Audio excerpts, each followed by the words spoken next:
Hello, students. So, we are reading chapter Birth by A.J. Cronin from your book Snapshots. We have read how Joe Morgan was waiting for Dr. Andrew Manson as his wife Susan Manson was expecting a child before time. And when Dr. Andrew Manson arrived, both of them started for the house of Joe Morgan. Now, reading further. Inside, a narrow stair led up to a small bedroom, clean but poorly furnished, and lit only by an oil lamp. So, when they reached the house, Joe Morgan stayed outside as he was very much nervous. And Doctor, he climbed up the stairs, a narrow stairs that led up to a small bedroom. The bedroom was clean but poorly furnished. Poorly furnished means the furniture and all the decoration was not that much good. Okay, it was poorly furnished and lit only by an oil lamp, and there was only oil lamp to lit the room. And here Mrs. Morgan's mother, a tall grey-haired woman of nearly 70, and the stout elderly midwife waited beside the patient. तो उस bedroom में patient सुजन Morgan के अलावा कौन थे? Mrs Morgan's mother, who was a tall grey-haired woman of nearly 70 years, and a stout means with a heavy body, elderly midwife. They were waited beside the patient. Who was patient? Susan Morgan. Watching Andrew's expression as he moved about the room. So both the ladies were watching Dr. Andrew's expression as he was moving about in the room. Let me make you a cup of tea, Dr. Beck, said the former quickly after a few moments. Farmer यहाँ पे किसके लिए use करा गया है? Mrs Morgan's mother के लिए. Okay, तो उसने डॉक्टर से पूछा कि मैं आपके लिए चाय बनाती हूँ, ठीक है, और उसको बैक मतलब अ टर्म ऑफ इंडियरमेंट, जब किसी को प्यार से बुलाते हैं तो. Okay, so Andrew smiled faintly. Okay, he saw that the old woman, wise in experience, realized there must be a period of waiting, that she was afraid he would leave the case, saying he won't return later. तो Andrew उसकी बात सुन के उसने smile करी, फेंट smile दी उसने. Okay, फेंट word इसलिए यूज करा कि उसने बहुत खुल के नहीं हंसा, क्योंकि ये कोई खुश होने वाला मोमेंट भी नहीं था, पर उसको उस बात सुन के उसके चेहरे पे स्माइल आई, क्योंकि वो समझ गया था कि वो ओल्ड वुमन उससे चाय क्यों पूछ रही है. Because she was wise in experience, उसने ये रियलाइज कर लिया था क्योंकि अभी टाइम लगेगा, वेट करनी पड़ेगी. And she was afraid he would leave the case, और इस बात का डर था कि वो चला जाएगा. Saying he would return letter, ये बोल के निकल जाएगा कि वो बाद में आ जाएगा क्योंकि अभी काफी टाइम है. तो उसको रोक रखने के लिए उसने उसको चाय पूछी थी. Don't freight mother, I will not run away. तो वो कहते हैं don't worry mother, I will not run away, कि मैं यहाँ से नहीं जाऊंगा, मैं कहीं भागा नहीं जा रहा हूँ, मैं नहीं जाने वाला हूँ, मैं यहीं पे हूँ. Down in the kitchen he drank the T which she gave him. तो नीचे किचन में आके उसने चाय P. overwrought as he was, overwrought means overtired, as he was, he knew he could not snatch even an hour's sleep if he went home. वो जानता था कि अगर वो घर गया भी तो उसको 1 घंटे का टाइम भी नहीं वो ले पाएगा सोने के लिए, आराम करने के लिए. He knew to that the case here would demand all his attention. वो ये भी जानता था कि ये जो केस है वो पूरी अटेंशन मांगता है, उसको पूरा ध्यान रखना है सुजन मॉर्गन का. A queer lethargy of spirit came upon him. Queer means strange, lethargy means laziness. Okay, तो उस पे क्योंकि वो फिजिकली मेंटली दोनों तरह से थका हुआ था, बट उसको कॉल ऑफ ड्यूटी भी उसको देखनी थी, ठीक है, तो बड़ी स्ट्रेंज एक लेजीनेस उसके ऊपर आ रही थी. He decided to remain until everything was over. पर उसने ये डिसाइड करा कि जब तक सब कुछ ठीक नहीं हो जाता तब तक वो यहाँ रहेगा. An hour later he went upstairs again. 1 घंटे के बाद दोबारा ऊपर जाता है। नोटेड द प्रोग्रेस मेड, कि क्या कोई प्रोग्रेस हुई है। Came down once more, sat by the kitchen fire, फिर नीचे आता है, किचन फायर के पास बैठ जाता है क्योंकि अभी डिलीवरी को टाइम था। It was still except for the rustle of a cinder in the grate and the slow tick tock of the wall clock. तो जब वो नीचे बैठा था सब तरफ स्टिल था, कोई इमोशन नहीं था, कोई शोर नहीं था। अगर कोई शोर था, जो ग्रेट, जो एक फायर प्लेस या एक अंगीठी जैसा होता है जिसमें सिंडर, जैसे कोयला जला होता है, जब कोयला जलता है तो उसकी जो आवाज आती है, रसल, जब उसकी आवाज आ रही थी, या slow tick tock of the wall clock, या क्लॉक की सुई की आवाज आ रही थी। और उस समय रात को कोई भी शोर, किसी तरह की आवाज नहीं आ रही थी। No there was another sound, वो कहते हैं नहीं नहीं, एक साउंड और थी। The beat of Morgan's footsteps as he paced in the street outside. जो मॉर्गन था वो घबराहट में, क्योंकि वो रेस्टलेस था, वो स्ट्रीट में इधर उधर चल टहल रहा था टेंशन में। ओके, उसके फुटस्टेप्स की भी आवाज आ रही थी। The old woman opposite him sat in her black dress, जो ओल्ड वुमन थी, जो मॉर्गन की मदर, वो भी उसके सामने बैठ गई, जिसने ब्लैक ड्रेस पहनी हुई थी।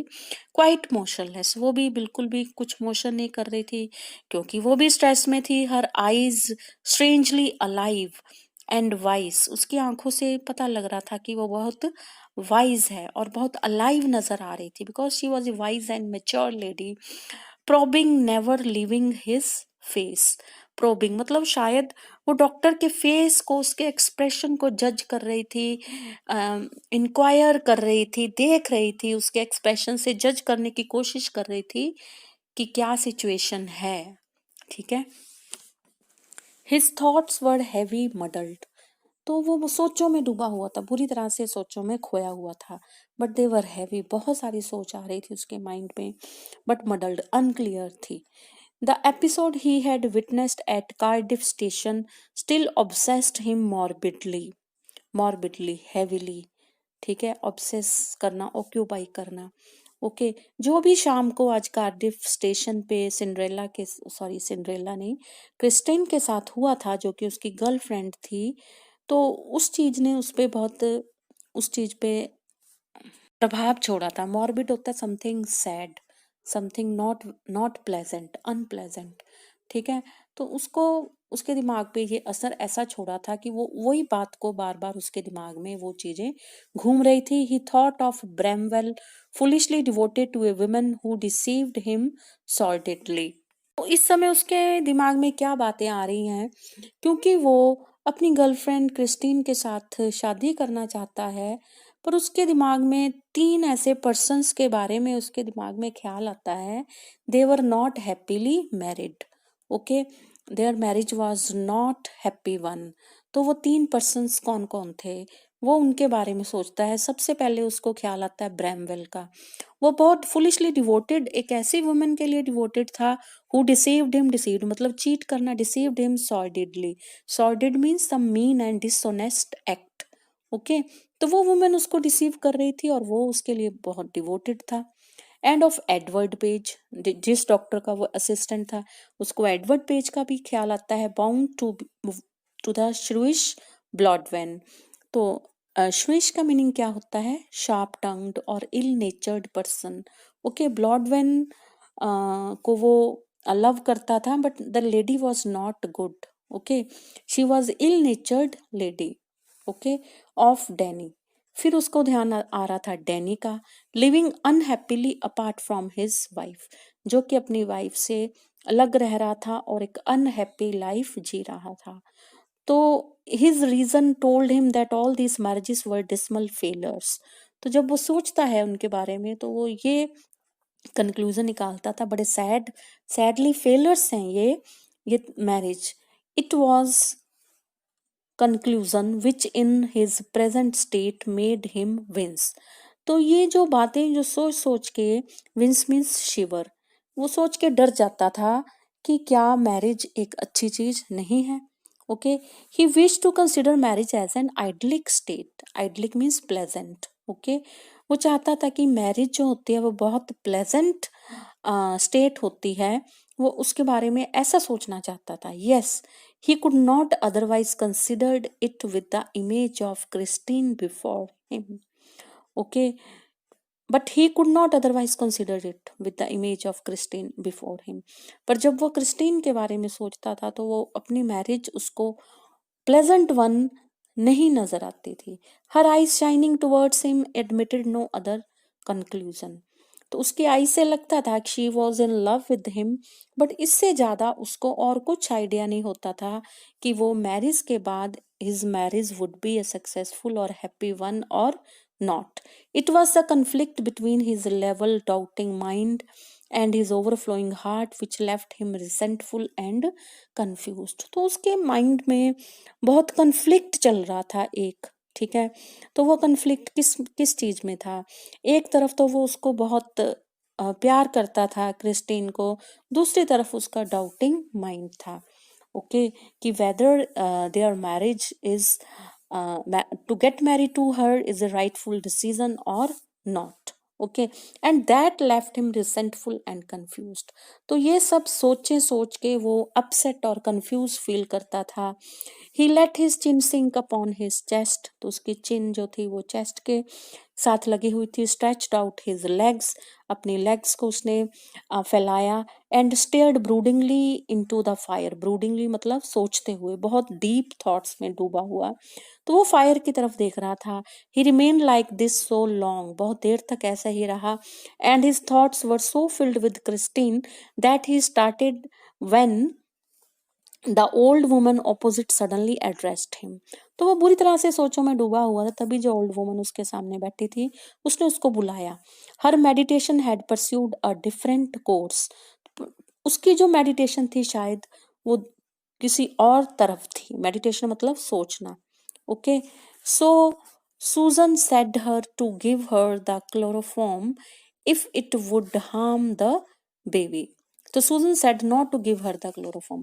तो वो उसको बोलती है कि सूजन ने बोला है कि क्लोरोफॉर्म नहीं देना क्योंकि वे बच्चे को नुकसान पहुंचा सकते हैं. क्लोरोफॉर्म पेशेंट को दिया जाता है, उन्हें एनेस्थीसिया दिया जाता है, मतलब उसको थोड़ी देर के लिए बेहोश किया जाता है, ठीक है, पेशेंट को. तो वो कहते हैं कि बच्चे को नुकसान पहुंचाएगा, इसलिए सूजन चाह रही है कि उसको क्लोरोफॉर्म नहीं दिया जाए. She is awful set upon the child doctor bag. तो वो बोलती है कि डियर डॉक्टर, वो बच्चे के लिए ऑफुली कंसर्न्ड है, बहुत उसको लेके वरिड है वो, ठीक है. Her old eyes warmed at a sudden thought. तो उसकी जो ओल्ड आईज थी they suddenly warm at some thought. She added in a low tone, we all are. I fancy मतलब आई थिंक. सिर्फ वो ही नहीं, हम सब बच्चे के लिए बहुत ज्यादा वरिड हैं. Okay, so he collected himself with an effort. तो उसने अपने आप को संभाला जो कि बहुत सोच में डूबा हुआ था, ठीक है. It won't do any harm the anaesthetic, he said kindly, they will be all right. कि ये जो हम एनेस्थेटिक उसको देंगे तो जो उसको